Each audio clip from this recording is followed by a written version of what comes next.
Bonsoir à tous, ravi de vous retrouver dans votre espace économique sur Canal Algérie. Ce soir, nous allons évoquer une question d'actualité. Elle est sur toutes les lèvres, elle concerne tout et elle concentre plutôt tout l'intérêt de nos citoyens. La relance de l'industrie automobile en Algérie. Beaucoup d'informations ont circulé ces derniers jours, vous l'avez certainement remarqué sur les réseaux sociaux. Ce soir, nous allons essayer de confirmer, d'infirmer ces informations avec nos deux invités.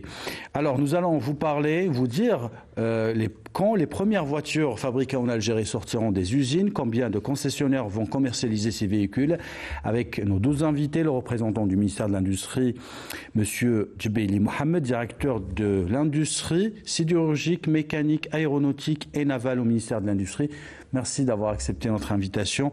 Et nous aurons d'autres questions avec notre consultant économique, Mohamed Achir.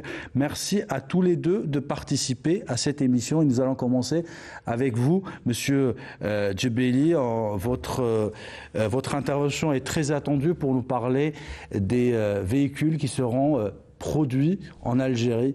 C'est à partir de quand on pourra voir les premiers véhicules commercialisés sur le marché algérien et produits en Algérie? D'accord, merci pour l'invitation d'abord et bonsoir à tous ceux et celles qui nous regardent. Donc, si vous voulez, on va commencer conformément à votre question par l'industrie automobile. Donc, on attend le premier véhicule sorti de l'usine Fiat. Donc, vous parlez bien évidemment de l'usine Fiat qui fait parler tout le monde. Donc, plusieurs réseaux sociaux, pages sur les réseaux sociaux en parlent. Donc, ça sera pour le 1er décembre. On l'a déjà confirmé. Et donc, nous attendons à ce que l'usine de Fiat à Tafraoui sera réceptionnée et bien équipée. Donc, prête à la production à partir de 31 août 2023. Donc les essais préliminaires vont commencer juste après, donc c'est à partir du mois de septembre jusqu'à la fin novembre. Et le 1er décembre, on attend à ce que la production en série commence. Donc le premier véhicule produit en Algérie est attendu pour le 1er décembre 2023. On peut citer aussi d'autres constructeurs parce qu'il n'y a pas que Fiat. Donc on attend à ce que l'usine qui existe depuis 2014 à Oran toujours, c'est l'usine de Renault. Donc il est en train d'ajuster ses équipements et pour passer de l'activité d'assemblage et de montage de véhicules à l'activité de construction conformément au nouveau cahier des charges. Est-ce qu'on peut parler du taux d'intégration? C'est à partir de quand on peut avoir les 10%?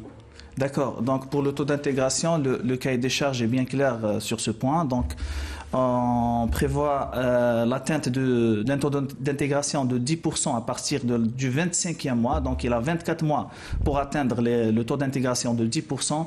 Et puis après 12 mois, il sera appelé à réaliser encore 10%, donc il sera à 20% après 36 mois de la date d'obtention de son agrément.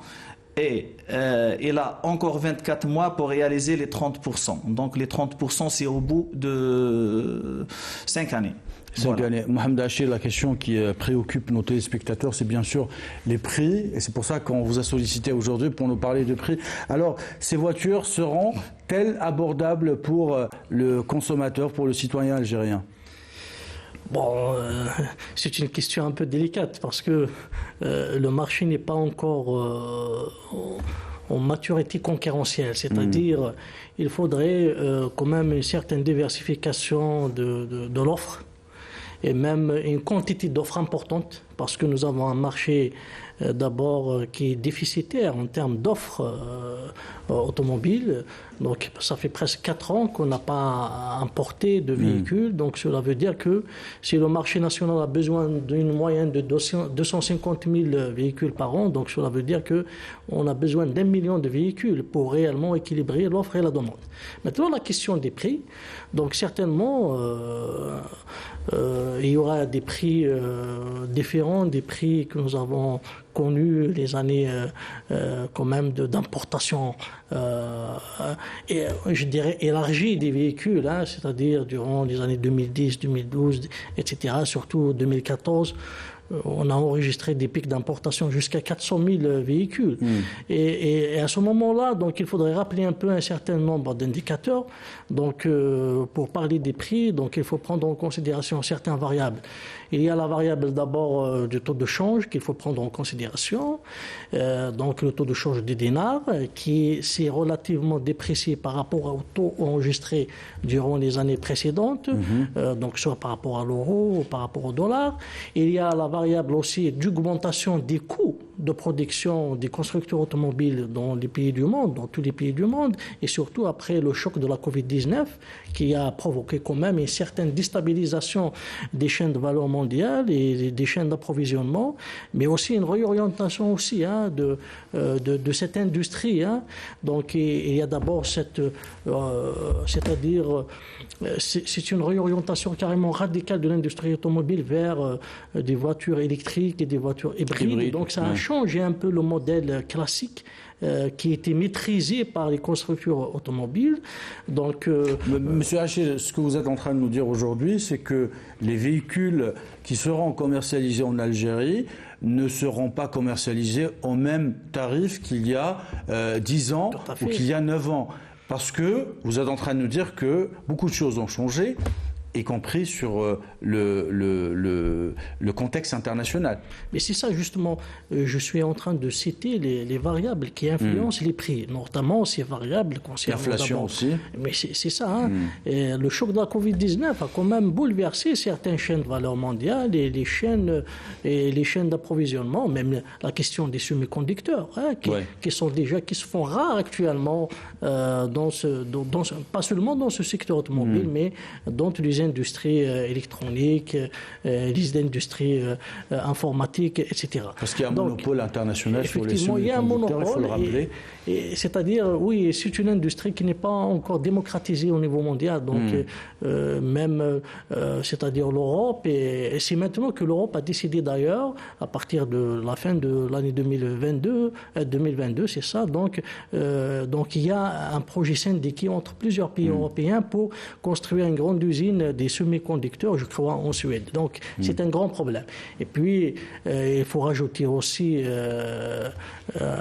les questions qui sont liées à la logistique internationale. Le prix du transport international donc, a augmenté. Vous savez que je reviens toujours au choc de la Covid-19 qui a créé quand même des tensions, non seulement sur c'est-à-dire les prix du fret international, mais aussi toutes les activités annexes, l'assurance, tout ça a augmenté. Tous les services qui sont liés à la logistique internationale, au transport, ont augmenté. Donc tout ça, évidemment, ça influence ce qu'on appelle les outputs, donc c'est le prix du véhicule.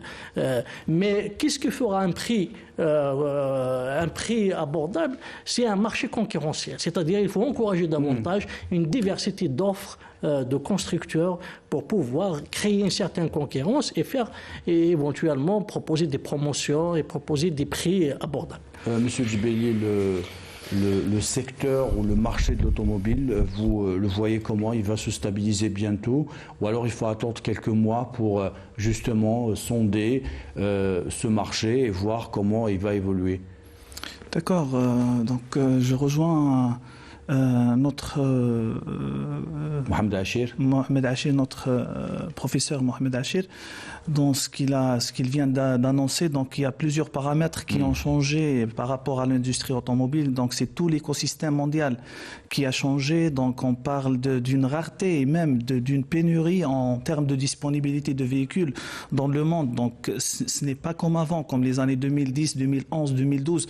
Peut-être que je corrige un petit peu le chiffre qui a été annoncé tout à l'heure. Donc on a arrivé à un pic de presque 650 000 véhicules importés en 2013, donc qui a fait pratiquement presque 8 milliards de dollars. Donc le marché algérien il fait vraiment, il intéresse vraiment beaucoup de constructeurs automobiles, soit en termes de commercialisation qu'on a fermé entre parenthèses les portes depuis l'année 2017. Donc il n'y avait pas d'importation de véhicules en produits finis. Donc il y avait l'assemblage de véhicules entre 2017 et fin 2019.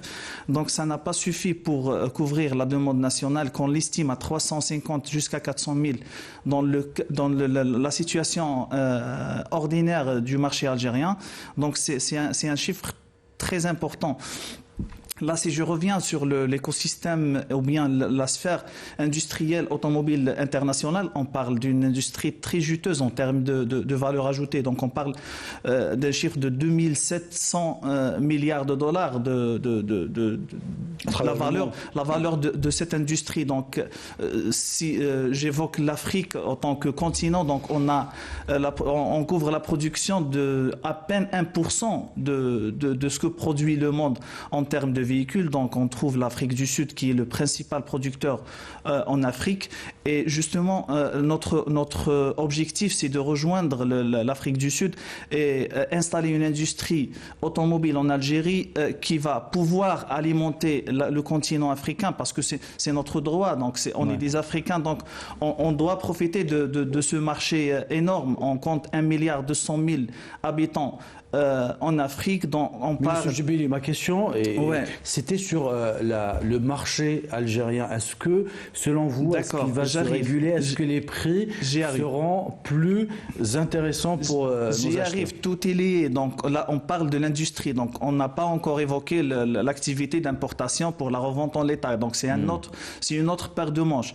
Donc là, si j'ai évoqué le continent africain et l'industrie automobile, si on n'atteint pas un volume de production, donc on ne sera pas concurrentiel ni compétitif. Donc pour mettre dans le marché algérien un véhicule qui sera compétitif avec un prix plus important que le véhicule importé, on doit produire des centaines de milliers de véhicules par an. Donc c'est ça notre cheval de bataille. Donc notre objectif principal, c'est d'installer des vrais industriels qui vont mettre à la disposition du citoyen algérien un véhicule avec un très bon prix et qui sera même compétitif à l'export.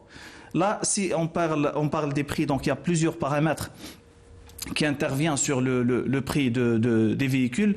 Ce qu'on est en train de faire au ministère de l'Industrie avec d'autres départements ministériels, on veille à ce que les prix qui seront affichés dans les showrooms des concessionnaires, je parle là de l'importation, donc c'est des véhicules importés, parce que pour le moment on n'a pas de production concrète de véhicules. Donc les véhicules qui seront importés, on veille à ce que les prix affichés soient alignés avec les prix à l'international. Donc un véhicule X qui se vend en Algérie doit être aligné avec le prix du même véhicule qui est commercialisé dans un autre pays.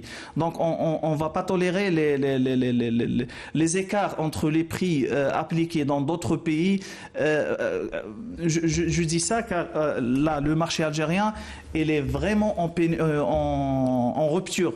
Donc il a parlé d'1 million de véhicules, peut-être que c'est un peu plus si on suit la chronologie ordinaire du marché. Donc on allait monter le marché à 300 000, voire 350 000 véhicules par an.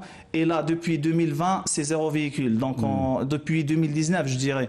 Donc on est à 1 million et quelques véhicules de rupture. Et si un concessionnaire rentre et on lui donne la liberté d'afficher ses prix, le marché est porteur. Donc n'importe quel prix qui sera affiché, il y aura des preneurs. Voilà. Mohamed Achir, aligner les prix des véhicules vendus en Algérie sur les prix à l'échelle internationale, est-ce que c'est une solution pour vous? Est-ce que ça demande aussi un contrôle rigoureux pour imposer cette directive? Je pense que la régulation publique doit être effectivement doit protéger le consommateur. D'abord, par rapport à l'aspect technique, à la sécurité du véhicule, il y a tout un cahier des charges. Maintenant, par rapport au prix, l'État peut surveiller effectivement parce que ça peut y avoir quand même, enfin à un certain moment, on parlait quand même de surfacturation, même des prix gonflés de certains véhicules. Donc là, effectivement, l'État régulateur, c'est dans son droit de fixer les normes, des règles de jeu aussi, dans la transparence et pour protéger le consommateur et lutter contre toute forme de fraude et de trafic, que ce soit de l'aspect technique ou de l'aspect financier. Mais sinon, structurellement, ce qui pourrait, c'est-à-dire l'État ne peut pas imposer un prix d'un véhicule. Hein. D'abord, c'est des opérateurs internationaux, c'est des prix internationaux, donc c'est des prix qui sont aussi concurrentiels, même si constructeurs automobiles et ces concessionnaires qui vont importer aussi et peuvent acheter moins cher que le marché international aussi. Hein. Donc il y a des moments où on pourrait avoir des bons prix par rapport aux prix qui sont proposés à l'international. Il faut rappeler, M. Hachir, aussi au prix international, pas forcément. Il faut rappeler, M. Hachir, pourquoi est-ce qu'on en est arrivé là aujourd'hui? Parce qu'on a construit des usines qui gonflaient des pneus. Oui, c'est ça. Et on appelle ça de la construction automobile. Justement. Et puis, notre ami de l'industrie, il nous parle quand même encore. Hein. Moi, j'étais un peu gentil d'avoir parlé de 450 000, mais c'est 150 000. Donc, combien d'argent que nous avons déboursé et combien de devises en tout cas. Sans création de valeur ajoutée. Sans réellement répercuter ça à la remontée de cette filière, pour faire une remontée de la filière de l'industrie automobile en Algérie. Donc c'était quand même des années dans lesquelles il y a eu beaucoup de gaspillage. D'abord nous avons le gaspillage sur le plan de la devise, même sur le plan des prix, et puis même la qualité aussi de la sécurité des véhicules, etc. Mais aussi, nous n'avons pas profité de cette conjoncture d'aisance financière pour imposer, pas imposer, mais au moins négocier avec ces constructeurs étrangers et avec leurs délégués en Algérie, c'est-à-dire les concessionnaires, pour pouvoir créer un calendrier de remontée de filière, ce qu'on a fait, on a vu maintenant dans le cahier des charges, sur 5 ans au moins, on arrivera à 30% de taux d'intégration. Donc c'est ce que nous avons raté. Et le marché automobile dans le monde est un marché qui évolue vite. D'abord, c'est un marché, plutôt je parle de la construction automobile, et maintenant il y a la technologie aussi, la recherche et développement qui va avec, surtout avec le véhicule électrique. C'est l'avenir, je dirais, de tous les pays du monde. Donc l'Algérie, avec la loi de finances 2023, donc il a déjà exonéré, même allégé par rapport aux questions de taxes douanières, et de TVA, de la voiture hybride et de la voiture électrique. Donc cela pour réorienter même le modèle de consommation algérien, c'est-à-dire pour encourager davantage des investissements dans le véhicule électrique. Et c'est ça l'avenir, et même pour le marché africain, c'est ça ce que vous visez à l'avenir, donc c'est-à-dire y aller dans ce véhicule électrique à l'avenir pour le marché national et pour l'exportation. Monsieur Djibeili, votre ministère a délivré combien d'agréments pour les concessionnaires jusqu'à aujourd'hui? D'accord, donc pour les concessionnaires, on a dévoilé les 3 premiers bénéficiaires des premiers agréments. Donc c'était le 6 mars passé. Donc on a délivré un agrément pour la marque Fiat, la marque Opel et la marque Jacques chinoise. Donc les 2 premières marques sont spécialisées dans les véhicules de tourisme et utilitaires légers. Mais par contre, la 3e marque chinoise, elle est spécialisée dans les véhicules utilitaires de tourisme et utilitaires légers, et à la fois dans un peu le poids lourd, donc les camions de différentes tailles et jusqu'à les tracteurs routiers, donc ce qu'on appelle les semi-remorques. Donc là, et on attend actuellement, donc au temps réel que je vous parle, on a 6 visites sur site d'autres concessionnaires qui se déroulent actuellement. Donc on attend à recevoir les rapports, je dirais au plus tard jeudi. Donc il y aura l'examen des dossiers conformément à ces rapports qui seront transmis par les directeurs de wilaya de l'industrie. Et sur cette base, le comité technique interministériel va se prononcer encore sur 6 dossiers de véhicules, de demande d'agrément de concessionnaires de véhicules. Donc, on pourra avoir d'autres agréments peut-être la semaine prochaine ou bien la semaine qui suit, tout en sachant que depuis le dépôt de la demande d'agrément, donc on a 30 jours, donc on a des délais très serrés pour répondre aux demandeurs des agréments. C'est pas toléré de dépasser ce délai, donc on est dans les délais jusqu'à maintenant. Vous en avez reçu combien ? Donc pour les agréments, on a délivré 3 et on a reçu 6 autres. Donc c'est les 6 qui sont concernés par les visites sur site. Dès qu'on reçoit la demande d'agrément, donc on déclenche la visite sur site parce que le compte à rebours commence à compter depuis la date de récépissé de dépôt de dossier. Et là, on attend les 6 rapports. Et en tout, donc on a délivré jusqu'à la semaine passée 35 autorisations préalables. Donc on attend à ce que ces 35 déposent leur demande d'agrément. Mais là, il faut noter que cela ne va pas concerner uniquement les véhicules de tourisme. Donc, on attend à beaucoup de concessionnaires de motocycles, de camions, de bus, d'engins roulants, de motocycles. Donc, la balle est chez les concessionnaires pour déposer leur dossier. Je rajoute un point ici. Donc, ils ne peuvent pas déposer leur dossier sauf si les infrastructures et les équipements sont installés et bien prêts à abriter l'activité conformément au cahier des charges. Très bien. Voilà. Vous avez cité une marque chinoise. Il faut rappeler que la Chine aujourd'hui est le premier producteur mondial de voitures électriques. 25 millions de véhicules. De loin la fameuse marque américaine. Mohamed Rachid, il est question aussi d'importation de véhicules de moins de 3 ans. Et là encore, je retourne vers vous pour parler de prix. Alors, il y a beaucoup d'informations qui ont circulé sur les réseaux sociaux ces derniers jours, ces dernières semaines. Il y a eu de spéculations aussi. Est-ce que aujourd'hui, les premières voitures qui vont arriver en Algérie seront abordables, seront intéressantes pour le portefeuille algérien? Bon, d'abord, il faudrait considérer que l'importation de la voiture de moins de 3 ans est une solution juste d'appui à la construction d'abord, fondamentalement et structurellement. Ce que nous avons besoin, c'est la construction automobile. C'est parce que c'est cette construction qui crée de la valeur ajoutée, qui crée un effet d'entraînement pour toute l'activité économique, surtout avec la sous-traitance. Et on a aussi la deuxième solution qui est l'importation avec les concessionnaires. Véhicules de moins de 3 ans, donc effectivement, c'est un appui pour renforcer l'offre qui est déficitaire. Donc il y a un problème d'offre actuellement de véhicules et cela constituerait également quand même des issues pour certaines, que ce soit pour l'immigration, pour nos compatriotes, donc de négocier directement individuellement et de saisir des bonnes opportunités et puis ça donne parce que l'économie de marché c'est une économie aussi de liberté de choix parce que ça donne aussi la liberté de choix aux citoyens algériens de choisir un véhicule l'essentiel de moins de 3 ans qui répond aussi aux conformités techniques qui sont exigées par l'INI et importer son véhicule. En tout cas, il va le payer avec son argent personnel, c'est-à-dire ce n'est pas la banque qui va lui donner la devise pour importer. Donc c'est son argent.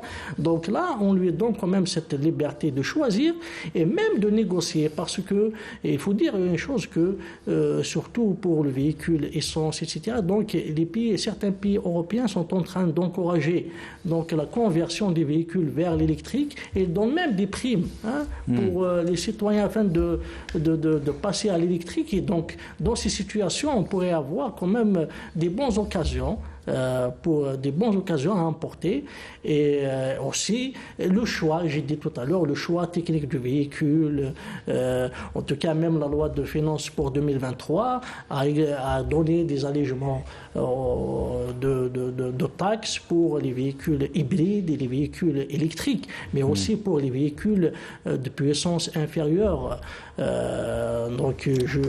Un point 6, c'est ça. Monsieur Jubilé, il a évoqué un point important, le véhicule électrique. Mais est-ce qu'on est vraiment prêt à recevoir aujourd'hui des véhicules électriques ? Justement, donc notre cahier des charges qui régit l'activité de construction de véhicules a pris en considération cet aspect, mais tout en étant un réaliste. Donc, on ne parle pas d'un véhicule électrique qui circule en Algérie demain. Donc là, on a exigé. On parle de l'hybride aujourd'hui. Oui, l'hybride, oui. Hybride, d'ailleurs, il y a des concessionnaires qui vont commercialiser des véhicules hybrides incessamment, donc les prochaines semaines. Je reviens sur l'activité de l'industrie automobile. Donc là, le cahier des charges exige, il exige à ce que le constructeur installé en Algérie doit produire un véhicule électrique à partir de la 6e année. Donc le premier mois de la 6e année, il doit commencer son process industriel pour fabriquer un véhicule électrique. Donc là, je reviens toujours, donc on se met dans le contexte parce que là, on parle on compte beaucoup sur le marché africain parce qu'il nous appartient comme pays, un grand pays du continent africain. Donc pour le moment, le continent africain n'est pas vraiment habilité à recevoir des véhicules électriques. Donc on veut vraiment se spécialiser, ou bien je le dis autrement. Donc, les constructeurs de véhicules qui sont en train d'être installés en Algérie, on les accompagne donc suite aux instructions de Monsieur le Président de la République. Donc, on doit asseoir une vraie industrie automobile. On accompagne de près les constructeurs automobiles. Et là, donc, on essaye de mettre certaines exigences et certaines conditions, même s'ils ne sont pas dans le cahier des charges. Donc, c'est des négociations à travers un groupe de travail installé par rapport à ce point-là. Donc, pourquoi pas ne pas demander à un constructeur de fabriquer un modèle exclusivement en Algérie, donc qui sera automatiquement exporté vers le reste du monde, et pas n'importe quel modèle. Donc, ça doit être un modèle qui est vulgarisé, donc qui a sa place dans le marché automobile dans le monde. Donc, c'est un mécanisme parmi d'autres par lequel on essaye de fixer ou bien de mettre des racines de cette industrie graduellement. Monsieur Haché, je vais vous faire réagir par rapport à la voiture électrique. Alors, premièrement, la voiture électrique, elle est énergivore, donc il faut il faut des usines spécialisées, il faut des usines pour fabriquer les batteries, et elle consomme beaucoup d'eau aussi. Et la deuxième question qu'il faut se poser peut-être dès maintenant, c'est d'où vient l'électricité qui alimente la voiture électrique. Si elle est produite à partir d'énergie propre, c'est que la voiture, elle est rentabilisée au bout de quelques années. Si elle est produite à partir d'énergie fossile, elle n'est pas écologique. Est-ce que vous êtes d'accord? Tout à fait. Hein, maintenant, on pose même la question sur la matière première avec laquelle est fabriquée la batterie électrique du véhicule, lithium, etc. Parce que même il y a certaines, c'est-à-dire qui posent ce problème de destruction de la nature avec la production des mines lithium. Donc il y a un problème là-dessus. Mais une chose est sûre. Demain, les pays qui ne s'inscrivent pas dans cette décarbonation ne vont pas pénétrer les marchés internationaux, ne vont pas être compétitifs et ils paieront des taxes. Donc c'est pour cette raison qu'il faut s'inscrire quand même dans cette perspective d'industrie moins polluante. Je ne dirais pas zéro polluante parce que ça ne peut pas exister, mais moins polluante, et c'est des industries d'avenir. Maintenant, là, pourquoi j'ai dit la recherche et développement tout à l'heure? Parce qu'il y a beaucoup de recherches maintenant sur la batterie, l'évolution de la batterie, sur son autonomie, sur les matériaux qu'on utilise dans sa fabrication, de façon justement à avoir des coûts très bas dans sa fabrication, mais aussi à utiliser moins de matières premières, que ce soit lithium, etc., ou bien d'autres matières rares, les terres rares qu'on utilise dans la fabrication. Mais une chose est sûre, je sais très bien que même en Algérie, on n'est pas encore prêt pour le véhicule électrique. Donc il faut installer des bornes partout pour pouvoir donc donner cette possibilité. Et même dans certains pays dits développés, on n'a pas encore intégré pleinement la voiture électrique pour une simple raison, vous serez peut-être d'accord, c'est la question de l'autonomie. Mais c'est ça, oui. L'autonomie pose problème. Donc c'est pour cette raison qu'il faut généraliser les bornes électriques, mais aussi, et puis il y a aussi le problème il y a des problèmes techniques. On a vu l'un des plus grands constructeurs récemment, il a rappelé quelques modèles à cause des problèmes techniques. Donc, mais la perspective, l'avenir, il est dans la voiture électrique. Et le marché algérien maintenant, il faut l'alimenter en voiture, bien sûr, en voiture de modèle classique. Parce que réellement, qu'est-ce que j'ai dit tout à l'heure, Le plus important, pourquoi l'Algérie veut cette industrie et veut cette industrie automobile? Parce que d'abord, l'industrie automobile est une industrie manufacturière qui crée de l'emploi, qui crée de la richesse. C'est une industrie qui crée ce qu'on appelle un effet d'entraînement. Et puis, on est encore en train d'investir dans la pétrochimie. Et cette pétrochimie, demain, ça sera une matière première pour l'industrie automobile.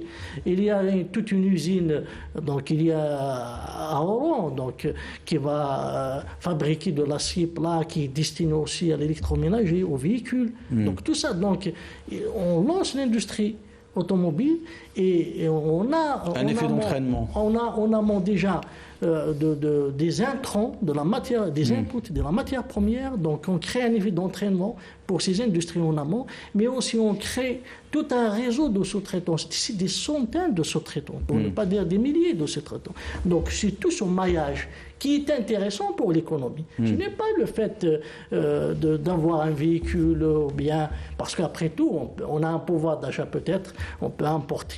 Si on a la devise, on peut importer. Mais le plus important, c'est de construire pour créer de l'emploi. Voilà, c'est de créer cet effet d'entraînement, c'est cette remontée de cette filière automobile. Et puis, bien entendu, l'exportation. Nous avons une position géographique, je dirais. Qui nous permet d'exporter vers le reste du continent africain. Si on arrive à 40% de taux d'intégration, c'est un produit national, donc on peut l'exporter sans payer de taxes dans le cadre de la ZLECAf. Monsieur Djibaili, le plus important aussi dans tout ça, bien sûr qu'il est important de produire des véhicules, comme le disait M. Rachid, parce que c'est une industrie manufacturière qui produit des centaines de milliers d'emplois. Mais le plus important, c'est de donner le choix aux Algériens d'acheter des véhicules à des sommes raisonnables, parce que nous avons atteint, il faut le rappeler, des sommes qui n'obéissent à aucune logique.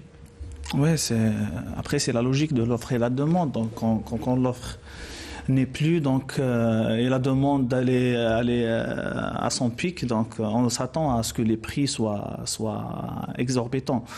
Donc là pour mettre sur le marché des véhicules à des prix raisonnables. Donc je reviens sur ce qu'on a abordé tout à l'heure. Donc on doit atteindre une taille critique pour l'industrie automobile. Donc si on parle d'une usine qui va fabriquer 30 000, 40 000 véhicules, donc on ne peut pas estimer à une compétitivité importante et on ne peut pas espérer mettre sur le marché un véhicule à un prix important. Mais là justement on cherche les mécanismes et on accompagne les constructeurs locaux à ce qu'ils augmentent leur production donc à 200 voire 300, 400 000 véhicules dans les prochaines années. Là, je rejoins mon ami Achir donc à ce qu'il a dit par rapport à la chaîne de valeur et l'importance de l'industrie automobile. Donc, c'est une industrie qui est vraiment juteuse en termes de valeur ajoutée. Donc, notre cahier de charge aussi a pris en considération beaucoup de choses. Donc,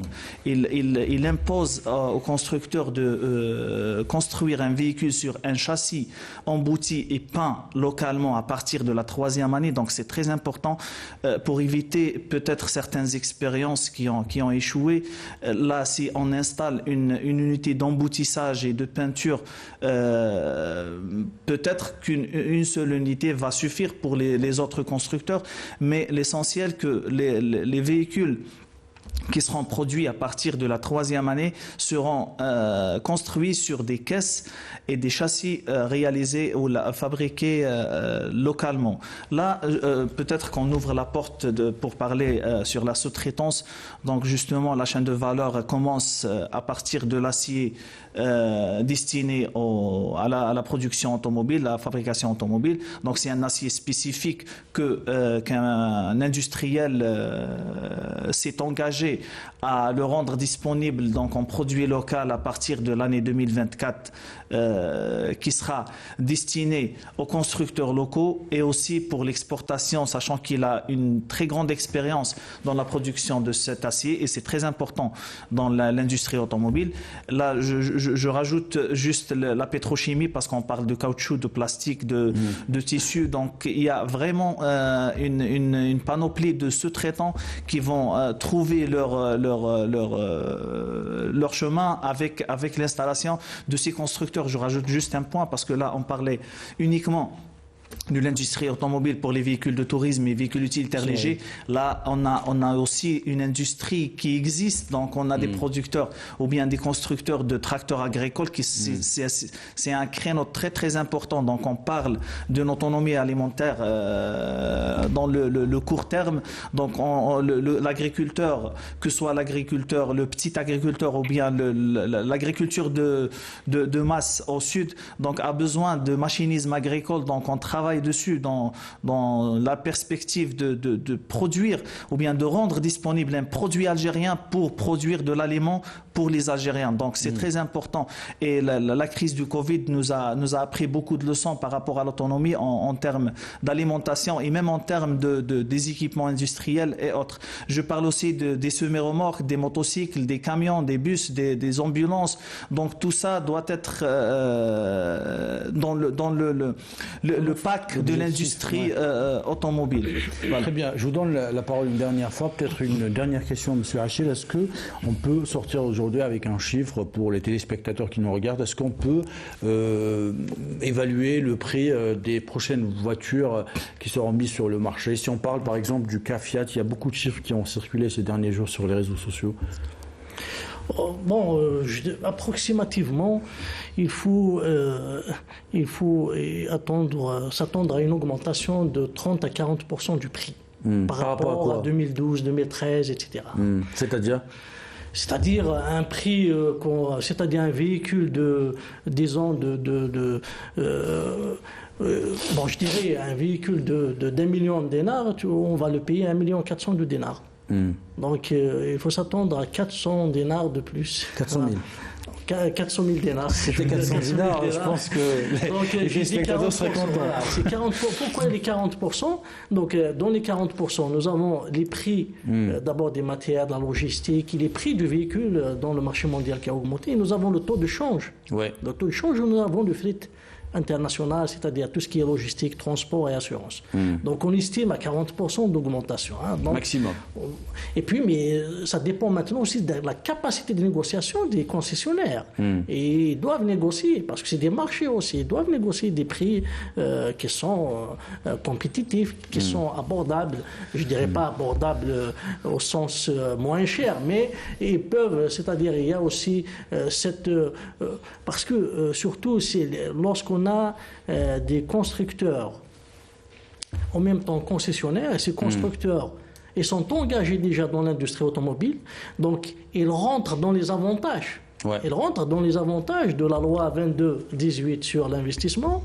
Donc ces avantages, il faut aussi les avoir même en termes de leur prix, les premiers prix des véhicules commercialisés. Très bien.